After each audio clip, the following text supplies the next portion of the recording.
Welcome to Public Forum, a community outreach program produced by North Idaho College located on Lake Coeur d'Alene. Featuring guests from around the globe addressing a wide variety of subjects, Public Forum serves to educate and enlighten. Please join host and moderator, political scientist Tony Stewart, in welcoming today's guests. Our topic today deals with foreign policy of the United States. We're very fortunate to have a guest that is with the United States Department of State. In about 3 months from the time this program airs, although we've taped it earlier, he will have served for 33 years in some form of the federal government. Our guest is Dr. Robert McCreight. At the present time, he is in the Science and Technology Office, or officer of the Bureau of Oceans and International Environmental Scientific Affairs at our State Department. He's been with the State Department since 1987, and prior to that, for a period of time, he's with the United States Information Agency. Our guest holds a doctorate degree in public administration from George Mason University and has also been an adjunct professor there when time permitted, but most of his time, of course, is in his United States government service. He is truly an expert in many areas of foreign policy, and we're very grateful, Dr. McCreight, that you could be with us. We particularly want to talk about what's been going on in the State Department since that awful crime on September the 11th. Welcome to our program. Thank you very much. I'm very glad to be here. And as always, I'm so pleased to have our regular panelist, Janelle Burke, an attorney in the state of Idaho, and she will start the question day with Dr. McCreight. Dr. McCreight, it's a pleasure to have you here. When we think about the Department of State, we sometimes think about a huge organization, which of course it is, protecting our interests and formulating policy and so forth. Where do you fit into this process? Well, in the Department of State, there are many regional and functional bureaus. The Department of State is arranged to try to replicate the areas of interest that the United States has globally. We have regional bureaus that match up with each of the world's regions as we have divided them. That is the European region, South Asia, Western Hemisphere, and so on. We also have what are called functional bureaus. These are bureaus that take account of the specialized nature of issues that come up in foreign policy. For example, a Bureau of Non-Proliferation deals with a whole host of very complex technical issues involving the non-proliferation set of issues and weapons of mass destruction. The Bureau that I am with, Oceans, International Environment, and Science, deals, as the title suggests, with those areas, and very broad areas they are. And my particular office deals with the international exchange of scientists between federal government agencies and the agencies of the host countries that we have agreements with. Now, you've been involved since 9/11 in doing some things to react to that situation. What has your office been involved in? Well, let me just step back a bit and talk a little bit about what the department's been doing and then talk about my office. Naturally, the foreign policy agenda of Secretary Powell and the Department of State was humming along very busily before the tragic events of September 11th, and all of those things that were in train continue to be dominant in our thinking. But after the events of September 11th, we turned our attention to terrorism. We turned our attention to trying to build an international coalition to deal with terrorism on a long-term basis. And we turned our attention to trying to get international support for the rebuilding of Afghanistan and for dealing with the Taliban and for dealing with Al-Qaeda. There are many other manifestations to that the department, of course, has to be concerned with. It has to be concerned with peaceful relations among states and has to be concerned with all the issues that mattered beforehand.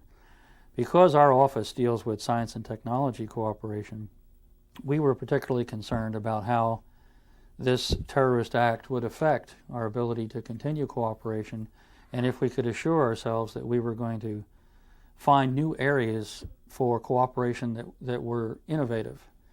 And some of those areas that we're just beginning to look at include cooperation with other countries on disaster reduction and mitigation technologies, for example, cooperation with other countries on agricultural science and food safety technologies is another area that's relatively new. That's a result of those efforts. And we're also, of course, engaged in looking more closely at the whole question of scientific exchanges because, as we know, scientific exchanges have been a wonderful source of creativity and have been useful in building the academic departments of universities and so on, but there are still some very tough issues involved in the matter of scientific exchanges with certain countries and being able to sustain the overall purpose of science exchange, which is to promote peaceful economic development. That's a very big area there. Are you involved then with vaccines and that sort of thing? Not directly. We work in our bureau. We do have an assistant secretary who deals with international public health. And we are involved in making sure that some of the activities involved in vaccine development are coordinated. There is a program that was announced by the U.S. government in November of 2001 called the Ottawa Plan, which involves the G7 countries and includes Mexico and it includes the World Health Organization. And it is a pledge by the health ministers of those countries to work on vaccines to deal with serious public health crises triggered by bioterrorist threats, to work together on ways to improve scientific exchange so that we can do better surveillance to detect diseases. And our office is involved in a supporting role to that. I apologize to you and our viewers. I have a terrible cold, so I will try to move through without coughing too much. Dr. McCreight, you spoke to our campus today, and I was very impressed with your presentation and your broad-based knowledge of our international affairs. And I want to take advantage of that by asking a few questions concerning after September the 11th. With my limited knowledge, although political science is my field, I think President Bush and Secretary Powell and both parties in the Congress are certainly facing this very, very great challenge, and that it's very different in the sense that terrorist groups such as Al-Qaeda and others, it's not like a country like in World War II where you could target a particular country. Mm-hmm. So based on that preface and your expertise, I know that our country is totally committed to dealing with this very great danger.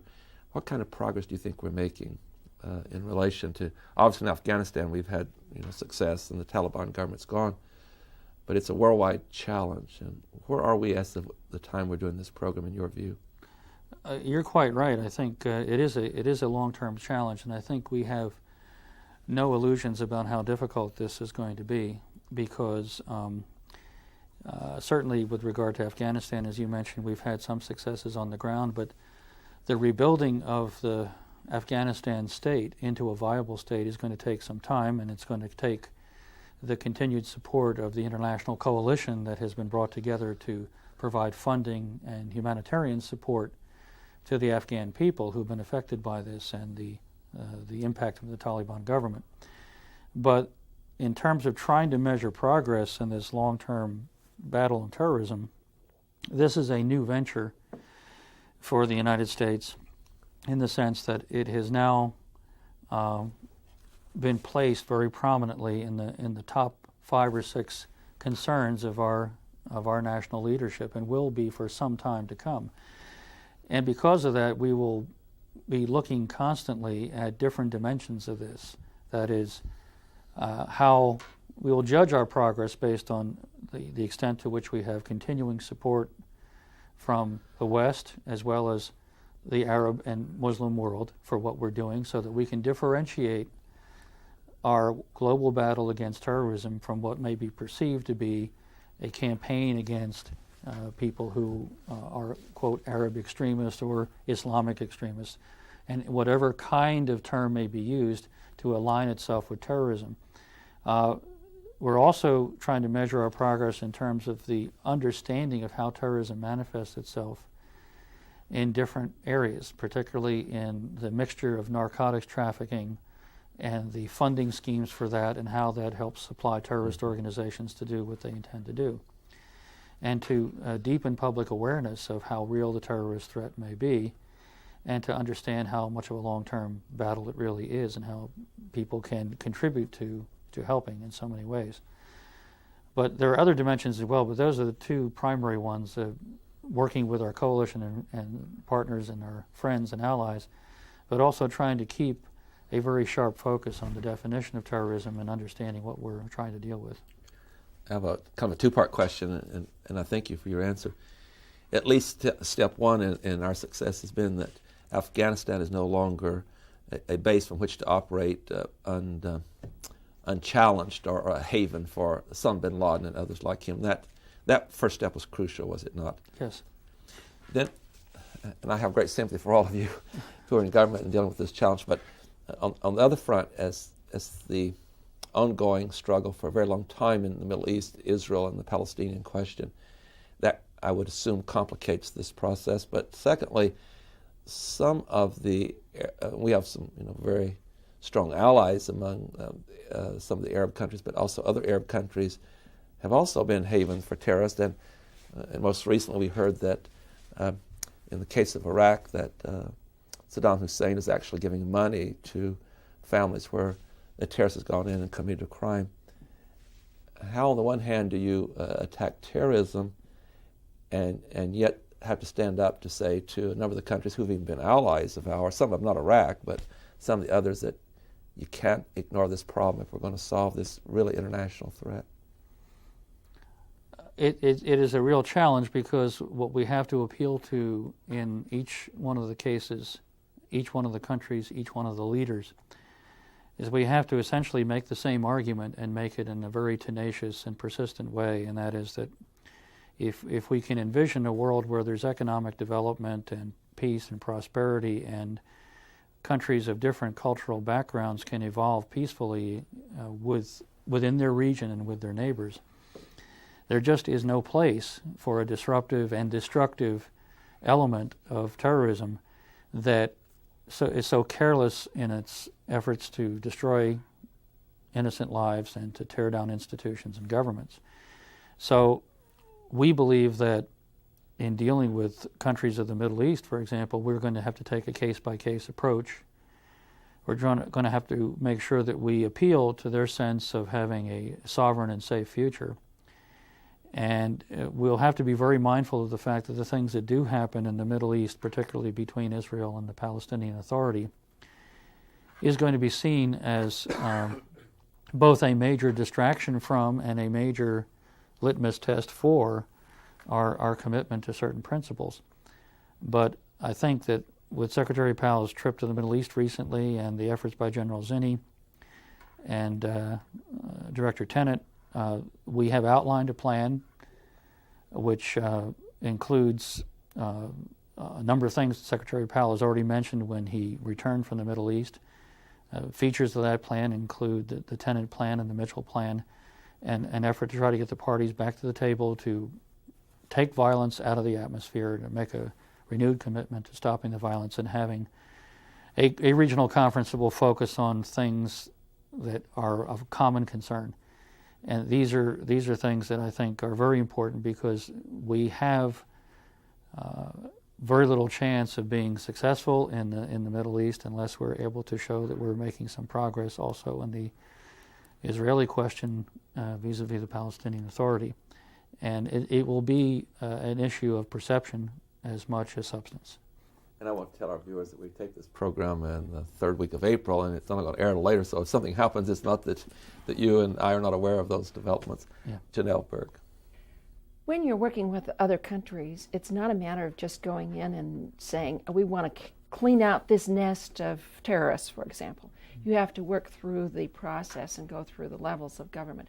How does that usually work? Well, is it a military thing, or is it a Department of State thing, I suppose, is one of the questions. there are several levels to it. It's a very interesting question you pose, because certainly there is a military element to it.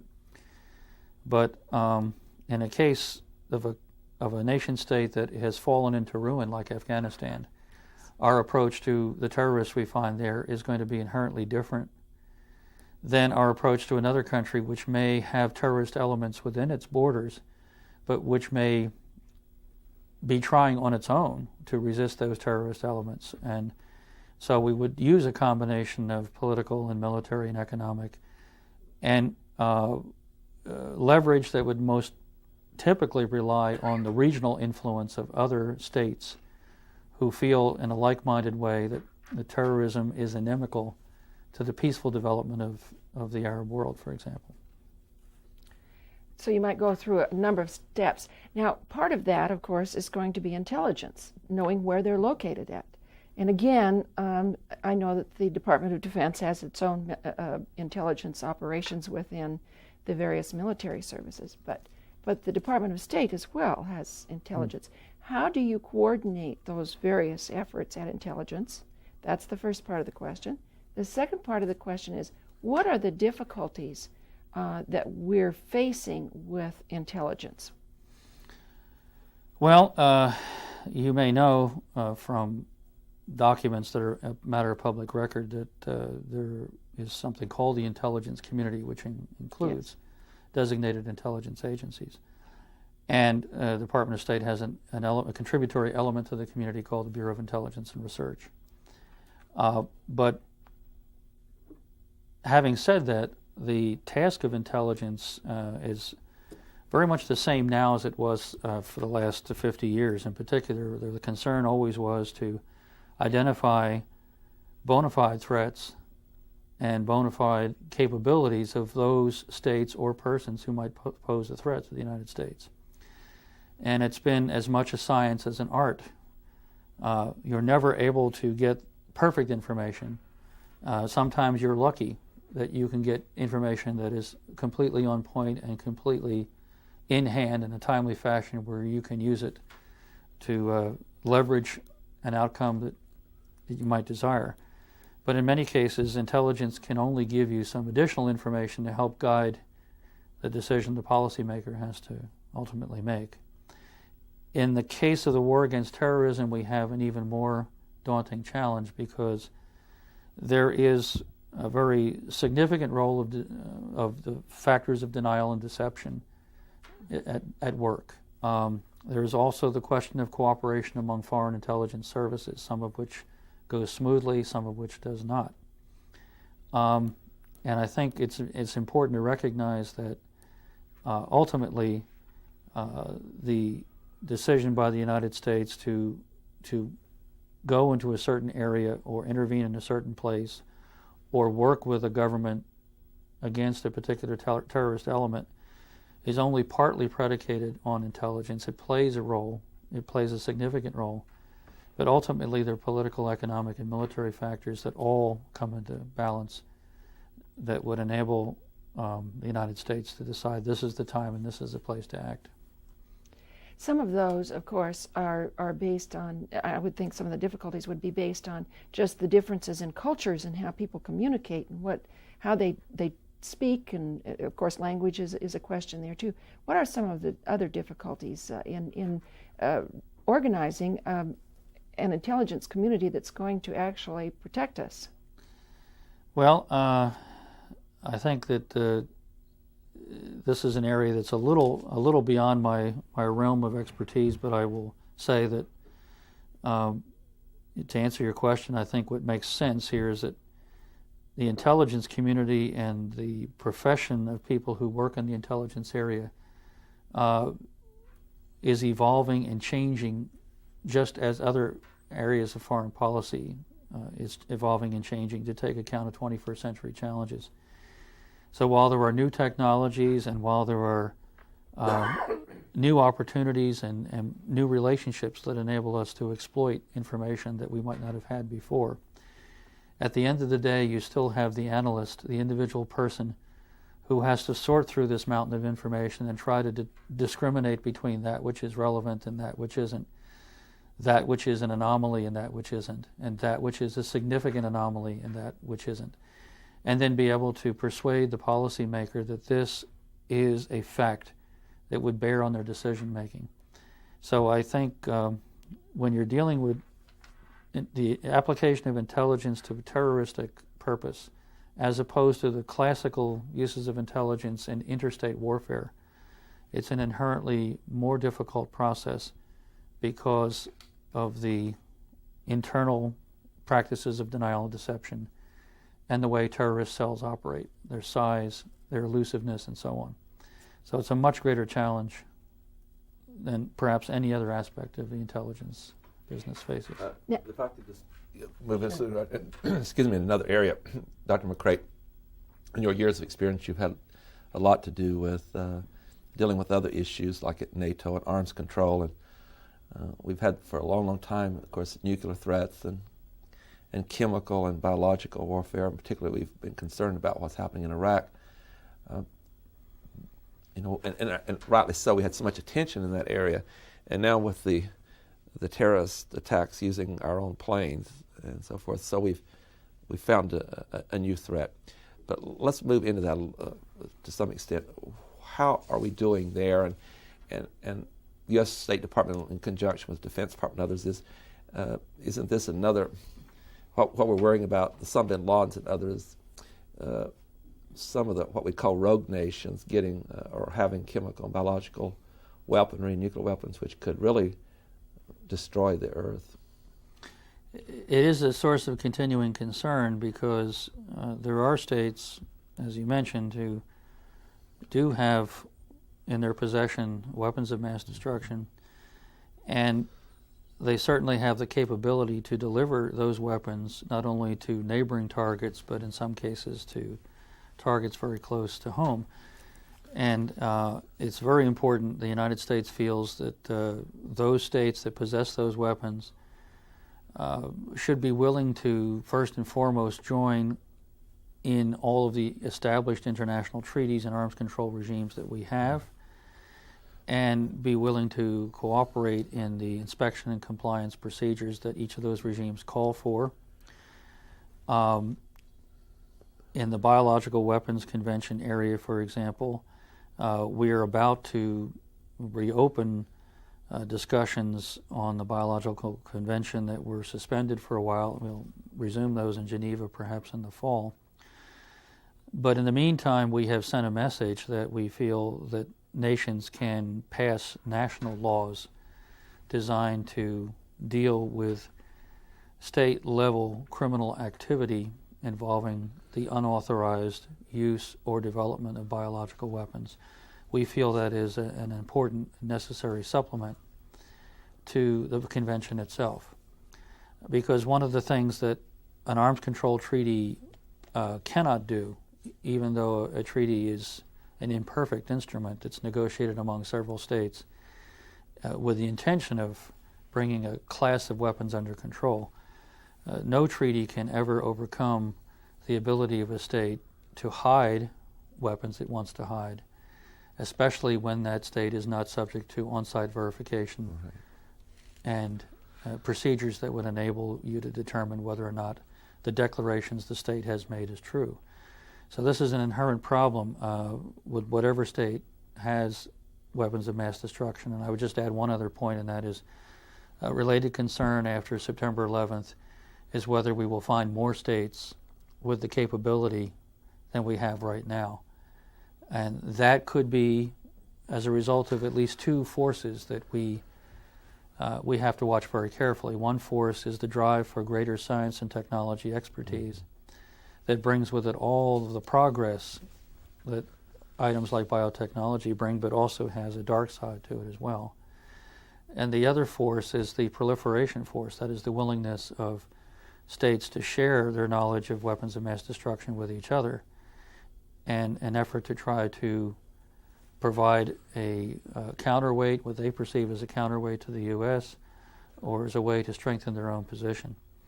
So it's going to be with us for a long time as I think a very challenging set of issues. The first President Bush, George Bush, was very successful in putting a coalition together, including Arab countries, to go in and get Saddam Hussein out of Kuwait. It was a really quite masterful coalition. Now, without inspectors in Iraq, and even our own government has been issuing some statements indicating that they're very concerned about the possibility of what's going on in Iraq in chemical, biological warfare, or even maybe nuclear research. And yet some of those same allies, Saudi Arabia as an example, are really opposing us taking any kind of move. What, from the State Department and the Defense Department and the President, isn't this a really enhanced challenge with how are we going to deal with this problem? Again, it will be difficult because we will continue to use diplomatic avenues to try to persuade people to align themselves with us in the need to press Iraq to allow the inspectors back in. As you have noticed in watching the news, you now have a new entity. The UN has set up a new inspectorate that is different than the one they had for the first 7 years after Desert Storm. This new UN inspectorate, however, has exactly the same problem the old one did, and that is it depends very much on the permission of Saddam Hussein to go in and inspect for the weapons that are meant to be eliminated or reduced. And until those things can be worked out so that access is guaranteed, and until we have assurances from the Iraqi government that there was full and complete compliance with UN resolutions authorizing this inspection, it will continue to be a problem. I would point out that even under the first set of resolutions, UN Resolution 687, which set up the UNSCOM inspectorate in the early 90s, that we still had trouble with the mountains of material that was developed from the years of inspections. We still had trouble getting full and complete compliance with the classes of weapon system that we had asked the Iraqi government to eliminate. And so we go into this with no illusions about how easy or difficult this will be now. With the present leadership in Iraq, it's not one that can be trusted at all, and you can't take their word on what the process is. So the longer there are not inspectors there, the more chance there is real danger developing in Iraq. I think you're quite right, and I think it is very reasonable to conclude that based on the behavior of this particular leader in Iraq, that he not only has exhibited a willingness to use these weapons, but certainly a real tenacity in developing these weapons. And I think we should be especially serious and especially vigilant when it comes to dealing with Saddam Hussein and his capacity for eluding the world's effort to try to curb his WMD developments. Unfortunately, we're out of time. You've been so informative, Dr. Robert McCreight. I wish we had more time. On behalf of Janelle Burke and our staff, thank you so much. Thank you For being here from the United States Department to inform us on some very, very complex international issues, and we hope you can come back to our city in the future. I hope so too. And I hope your stay is a pleasant one. Thank you very much. Ladies and gentlemen, our guest has been Dr. Robert McCreight from the United States Department of State, and we've been talking about a number of foreign policy issues, particularly what it's meant for our country following the crimes of September the 11th and how our government is focusing on that challenge. I hope you'll be with us again next week at the same time. We'll discuss yet another issue. Until then, please have a good week. I am Tony Stewart. Recorded on the campus of North Idaho College, Public Forum is the longest-running entirely college-produced program on PBS. Each episode is pre-recorded live and is an educational outreach from North Idaho College. Please join us again at this same time next week for another edition of Public Forum on this public television station.